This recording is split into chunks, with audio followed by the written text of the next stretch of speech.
Assalamualaikum. Welcome back to online classes of biology.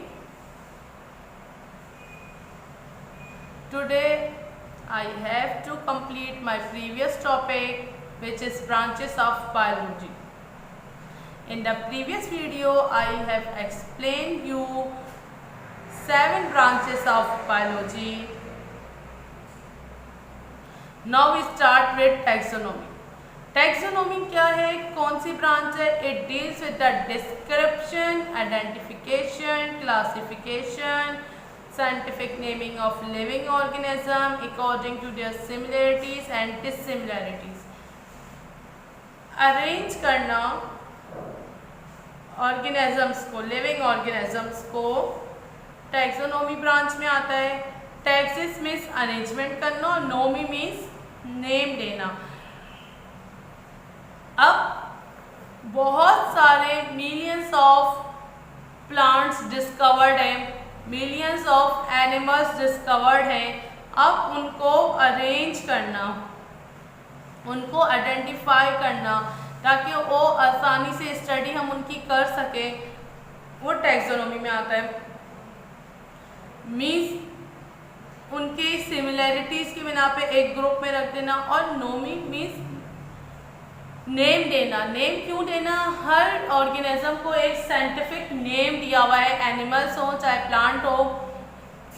ये वजह है कि आप उर्दू बोल रहे हैं मगर जब हम उर्दू बोल रहे हैं, हम किसी और कंट्री में जा रहे हैं तो वहाँ पे इंग्लिश बोली जाती है। तो अगर हम उसे कहेंगे, किसी स्पेसिमेन के बारे में बात कॉमनली की जाए, तो वहाँ पे हम नहीं समझ सकते कि वो उनकी लैंग्वेज में उसे क्या कहा जा रहा है। इसी तरह जर्मन एक बिल्कुल डिफरेंट लैंग्वेज है, चाइनीज़ एक बिल्कुल डिफरेंट लैंग्वेज है, जापानीज़, बहुत सारे लैंग्वेजेस हैं। तो बहुत ज़्यादा प्रॉब्लम होती, और जो स्टडीज़ होती हैं वो वर्ल्ड वाइड होती हैं, वो एक इंटरनेशनल बेसिस पे होती हैं, ताकि वहाँ से कोई ऐसी एक ऐसी ज़ुबान में होती है जहाँ से सब एक जो है फ़ायदा उठा सके, हर कोई स्टडी कर सके।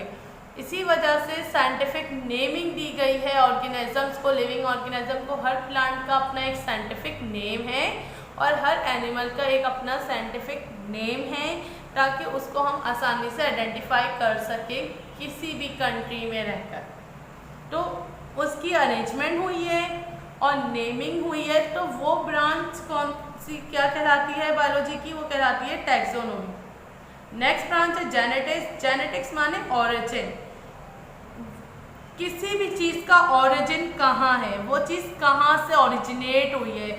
ऑब्वियसली पेरेंट्स से ओरिजिनेट हुई है, पेरेंट्स से बनी है। अब पेरेंट्स के कैरेक्टर, जो कुछ आपके पेरेंट्स के कैरेक्टर आपके अंदर ट्रांसफ़र हुए हैं और किस तरीके से हुए हैं, किस रूल से, किस लॉ से हुए हैं, तो वो आपके जेनेटिक्स कहलाते हैं। आपके अंदर बहुत सारी जो बातें होंगी वो आपके पेरेंट्स से मैच होती हुई होंगी। सब कहते हैं कि इनकी हाइट इनकी तरह है, आइज़ का कलर जो है वो आपके फादर से मिलता है या आपके मदर से मिलता है, या आपके अंदर ये आदत जो है वो आपके पेरेंट्स से। तो क्यों कही जाती है? Because of this is hereditary characters. ये क्या कहलाते हैं? हेरिडेटरी कैरेक्टर्स कहलाते हैं, जो हमारे पेरेंट्स से मिलते हैं। तो ये किस तरह से जो है वो जनरेट होते हैं, क्या इनके पीछे जो है वो लॉज हैं, तो ये सारी चीज़ें हम डील करते हैं बायोलॉजी की ब्रांच जेनेटिक्स में। Now come to the next branch palaeontology. Palaeontology कौन सी ब्रांच है? इसमें हम जो एंशियंट टाइम में, कदीम ज़माने में जो प्लांट्स और एनिमल्स थे उनको स्टडी करते हैं। किस तरह स्टडी करते हैं? उनकी फॉसिल्स के ज़रिए, उनकी जो चीज़ें बाकियात जो बची, उनके जो ढांचे, जो उनके निशानात जो बचे हुए, उनके ज़रिए हम उनको स्टडी करते हैं, तो वो पैलियोंटोलॉजी कहलाती हैं।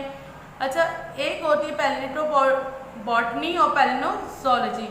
पैलियोज़ोलॉजी क्या है? जिसमें एंशियंट टाइम के हम एनिमल्स को स्टडी करें, जैसे कि पहले डायनासोर्स होते थे, अब वो हमारे पास नहीं है, मगर उनके जो है वो कुछ ऐसे स्ट्रक्चर्स, कुछ स्केलेटन्स हमें ऐसे मिले थे, तो उससे हमें पता चला कि ऐसा एनिमल पाए जाते थे। पैलिनोबॉटनी ऐसे प्लांट्स के कुछ स्ट्रक्चर्स मिले जो पता चले पहले वो प्लांट्स होते थे अब नहीं होते, तो उनकी स्टडी को हम क्या कहेंगे, पैलियोंटोलॉजी। पैलियो मीन्स एंशिएंट टाइप की चीज़ें, जो एंशिएंट ज़माने की चीज़ें, कदीम ज़माने की चीज़ें, वो हम स्टडी करते हैं इस ब्रांच में। Come to the page number 8, biochemistry, most important branch of biology. What is biochemistry? It deals with the chemistry and chemical aspect of living system. Living organism की बॉडी में, हमारी बॉडी में हर body का एक function है, हर parts का एक function है, ख़ास पर्टिकुलर फंक्शन है। इस पर्टिकुलर फंक्शन को अंजाम देने के लिए हमारी बॉडी में कुछ केमिकल्स हैं। अब उन केमिकल्स का क्या रेशो है, उनकी एफिशिएंसी क्या है, उनकी डेफिशिएंसी क्या है, वो कम है हमारी बॉडी के हिसाब से, वो केमिकल्स ज़्यादा हैं। जैसे फॉर एग्जांपल स्टमक है, आपका स्टमक में जो है वो एक केमिकल होता है HCl। लीवर आपका एक गैस्ट्रिक जूस बना रहा है। बहुत सारे हमारी बॉडी में केमिकल्स होते हैं, पेप्सिन है, एंजाइम्स हैं। तो उनकी क्या रिक्वायरमेंट है बॉडी की, वो आपकी बॉडी के मुताबिक हैं नहीं हैं। आपकी बॉडी में जैसे ब्लड है, ब्लड के अंदर बहुत सारे केमिकल्स हैं, वो किस रेशो में हैं, प्रॉपरली वर्क कर रहे हैं, उनके मॉलिक्यूल्स, मेटाबॉलिज्म हो रहा है। मेटाबॉलिज्म किसे कहते हैं, हमारी बॉडी में जो भी फंक्शन हो रहा है उसे हम क्या कहते हैं, मेटाबॉलिज्म। तो मेटाबॉलिज्म को रन करने के लिए, मूव करने के लिए जो भी हमारे केमिकल्स यूज़ हो रहे हैं उनकी स्टडी, जैसे केमिकल्स हैं तो वो स्टडी ऑफ केमिस्ट्री है। मगर वो केमिकल्स हम कहाँ स्टडी कर रहे हैं, हम लिविंग बॉडी में कर रहे हैं, लिविंग ऑर्गेनिजम्स में कर रहे हैं, जानदार चीज़ में कर रहे हैं, तो फिर वो बायो से रिलेट हो जाएगा। तो इसी तरह ये क्या कहलाएगी, बायोकेमिस्ट्री। जितनी भी हम मेडिसिन्स जो हैं वो रिसर्च होती हैं, मेडिसिन्स कहाँ हम यूज़ कर रहे होते हैं, अपनी बॉडी के लिए यूज़ कर रहे होते हैं, या पे प्लांट बॉडी के लिए, या पे एनिमल बॉडी के लिए यूज़ कर रहे होते हैं मेडिसिन्स। तो केमिस्ट्री यूज़ हो रही है लिविंग ऑर्गेनिज्म के लिए, तो ये ब्रांच क्या कहलाती है, biochemistry. It is also called the medicinal branch of biology. Microbiology, next हमारे पास ब्रांच है माइक्रोबायोलॉजी। माइक्रोबायोलॉजी किसकी डील करती है, micro means very small, small living organism जो हमें अपनी आंखों से नज़र नहीं आते। फॉर एग्जाम्पल वायरस है, बैक्टीरिया है, फंगाई है, बहुत सारे ऐसे लिविंग ऑर्गेनिज्म हैं जो हम अपनी आँख से नहीं देख सकते, जिन्हें देखने के लिए हमें किसकी ज़रूरत पड़ती है, माइक्रोस्कोप की ज़रूरत पड़ती है। तो उसकी स्टडी भी होती है, तो उसे हम क्या कहते हैं, माइक्रोबायोलॉजी। उनकी स्टडीज़ होती हैं तो पता चलता है कि वो किस तरह के हैं, कितने पावरफुल हैं, किस चीज़ से ये ख़त्म हो सकते हैं। तो ये सारी स्टडीज़ इसमें माइक्रोबायोलॉजी में आ जाती है।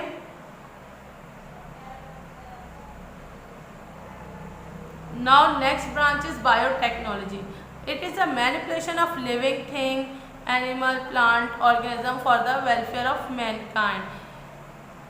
Actually biotechnology is the branch of biology in which we work about welfare of mankind. बहुत सारी चीज़ें ऐसी होती हैं, बहुत सारे लिविंग ऑर्गेनिज्म जो हम इसे इंडस्ट्रियली यूज़ कर रहे हों ह्यूमन बींग्स के फ़ायदे के लिए, मैनकाइंड के फ़ायदे के लिए। जैसे कि actually it is the study of micro organism. Micro organism है हमारे पास, उनकी स्टडी, उसको इंडस्ट्रियली हम कैसे यूज़ करेंगे कि वो हमारे फ़ायदे में काम है। जैसे योगर्ट है, योगर्ट कैसे बन रहा है, दूध है, दूध से दही कैसे बनता है, एक बैक्टीरिया होता है जो कि दूध को दही में कन्वर्ट कर देता है। अब ये बेनिफिशियल बैक्टीरिया है, चीज़ पे कन्वर्ट कर देता है। इंसुलिन किस तरह बनती है, इंसुलिन और एंटीबायोटिक्स जो है कुछ वो फंगस को यूज़ करते बनती है। अब फंगाई को आप देखें तो एक डिजीज़ के तौर पर सामने आती है, बैक्टीरिया को आप देखें तो आपको ये सामने एक जरासीम के तौर पे आता है। मगर यहाँ पे कुछ बेनिफिशियली माइक्रो ऑर्गेनिज्म जो काम के छोटे छोटे जो हमारे ऑर्गेनिजम्स हैं उनको हम इंडस्ट्रियली यूज़ करें अपनी वेलफेयर के लिए, मैनकाइंड की वेलफेयर के लिए, फ़ायदे के लिए, तो हम उसे कहते हैं biotechnology. Here we complete our topic bio and its branches. Biology मैंने आपको समझाया कि क्या होती है और उसकी branches. Next come with biology and other science. Biology और दूसरी साइंस का आपस में क्या रिलेशनशिप है। Science is not only the bio. सिर्फ हम साइंस में ये नहीं पढ़ते, बायोलॉजी में हम पढ़ते हैं सिर्फ लिविंग थिंग्स के बारे में, मगर साइंस की तो एक बहुत वास्ट, बहुत बड़ी डेफिनेशन है जिसमें बहुत सारी चीज़ें आती हैं। तो सबसे पहले हम पढ़ेंगे बायोकेमिस्ट्री। बायोकेमिस्ट्री में मैंने आपको बताया था अभी ऊपर कि केमिस्ट्री जो भी हमारे मॉलिक्यूल्स हमारे लिविंग ऑर्गेनिज्म में होते हैं और उनकी जो वर्किंग है हमारी बॉडी में किस तरह हो रही है या प्लांट की बॉडी में किस तरह वो वर्किंग हो रही है, तो वो जब हम उनके केमिकल एलिमेंट्स के बारे में, केमिकली मॉलिक्यूल्स को जब हम लिविंग ऑर्गेनिज्म में स्टडी करते हैं तो that is called biochemistry. Biophysics का है जहाँ पे हम लॉज और टेक्निक्स फिजिक्स की अप्लाई करें लिविंग ऑर्गेनिज्म में, डेट इज कॉल्ड बायोफिजिक्स। जैसे कि फॉर एग्जांपल एक्सरे है। एक्सरे क्यों यूज़ होता है? आपकी बॉडी को आइडेंटिफाई करने के लिए कि कोई जब भी किसी को हर्ट होता है बोन में, बोनी स्ट्रक्चर में कोई भी प्रॉब्लम होती है तो उसे हम किस तरह वेरीफाई करते हैं, डॉक्टर कैसे देख रहे होते हैं उसे एक्सरे मशीन के ज़रिए के अंदर का आपका स्ट्रक्चर शो हो जाता है। मगर एक्सरे मशीन एक्चुअली वर्क किस पे करती है? वो फिज़िक्स के रूल पे वर्क करती है, फिज़िक्स की इन्वेंशन है और वहाँ पे रेडियो एक्टिव रेज आ रही होती हैं, तो ये सारे वर्किंग उसकी फिज़िक्स के मुताबिक होती है। इसी तरीके से जैसे अल्ट्रासाउंड है, अल्ट्रासाउंड भी होता है तो वो हमारी बॉडी में अंदर की पिक्चर लेकर आते हैं, मगर वो वर्किंग कैसे हो रही है अल्ट्रासाउंड मशीन की? फिज़िक्स के रूल पे हो रही होती है। या लेज़र टेक्नोलॉजी किस पे करती है? फिज़िक्स के रूल पे कर रही होती है। साउंड के जो है फिज़िक्स के लॉज एंड रूल अप्लाई होते हैं एक्सरेज में, अल्ट्रासाउंड मशीन में, या फॉसिल्स के लिए, रेडियो एक्टिविटी के लिए। तो ये सारी चीज़ें यूज़ कहाँ हो रही हैं? लिविंग ऑर्गेनिजम्स के लिए यूज़ हो रही हैं, लिविंग ऑर्गेनिज्म की वेलफेयर के लिए यूज़ हो रही हैं उनकी, तो हम उसे बायोफिजिक्स कहेंगे। जहाँ पे भी फिजिक्स के लॉज एंड रूल्स अप्लाई होंगे लिविंग ऑर्गेनिज्म में, वहाँ हम कहेंगे दिस इज बायोफिजिक्स। बायोमेट्री क्या है? Biometry means mathematics. अब आप सोच रहे होंगे कि बायोलॉजी और मैथमेटिक्स का तो कोई रिलेशनशिप नहीं होता, तो जितनी भी हमारी रिसर्चेज होती हैं, जितने भी डाटा कलेक्ट होते हैं वो मैथमेटिक्स की बेसिस पे होते हैं। जैसे अगर कोई भी डाटा कलेक्ट किया जा रहा है किसी बारे में, किसी इन्वेंशन के बारे में, किसी भी चीज़ के बारे में, तो वो न्यूमेरिकल होता है, यानी 1% डाटा, 2%। कोई भी बायोलॉजी की जो है कोई भी रिसर्च हो रही होती है तो उसको डाटा किस में कलेक्ट करेंगे? हम नंबर्स में डाटा कलेक्ट करेंगे। तो वहाँ पे जो है वो रिलेशनशिप हो जाता है बायोलॉजी का और मैथमेटिक्स का, और वहाँ पे कुछ रूल्स, कुछ फार्मूले स्टैटिक्स के लगते हैं। Statics is the biology, sorry maths की जो इसमें आ जाती है स्टैटिक्स। तो इसीलिए कोई भी बायोलॉजिकल रिसर्च नहीं हो सकती, डाटा एनालिसिस नहीं हो सकता बायोमेट्रिक के बगैर, मैथमेटिक्स के बगैर। कोई भी रिसर्च करके आप कैसे बताओगे कि इसमें कितने % ये है? न्यूमेरिक्स यूज़ करेंगे, तो जब हम न्यूमेरिक डाटा यूज़ करते हैं तो फिर वो बायोमेट्री में आ जाता है। बिहेवियर बायोलॉजी क्या है कि एक लिविंग ऑर्गेनिज्म का, इंडिविजुअल लिविंग ऑर्गेनिज्म का क्या बिहेवियर है। It is also called psychology. Psychology का क्या है कि साइकोलॉजी जो है वो एक बंदे की किस तरह वर्क करती है, उसके जेनेटिक्स किस तरह वर्क करता है, एक शख्स का बिहेवियर क्या है एनवायरनमेंट के साथ, उसका पर्सनली, तो उसे हम क्या कहते हैं? Behavioural biology. Biosociology is the study of human beings और living organism with the social science and humanities, यानी कि इन्वायरमेंट में सोशली एक शख्स का या एक लिविंग ऑर्गेनिज्म का क्या बिहेवियर है, वो अपने इन्वायरमेंट से कैसा बिहेव करता है। This is the study of social behaviour. Behavioural biology जो है वो इंडिविजुअल बिहेवियर है किसी भी लिविंग ऑर्गेनिज्म का, कि वो बिहेवियर किस तरह कर रहा है।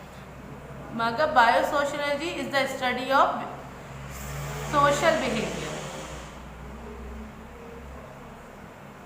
Finally we can say that biology is related with each branch of science. हम इस तरह कह सकते हैं कि बायोलॉजी साइंस की हर ब्रांच से रिलेटेड है। In the next video I will discuss biological method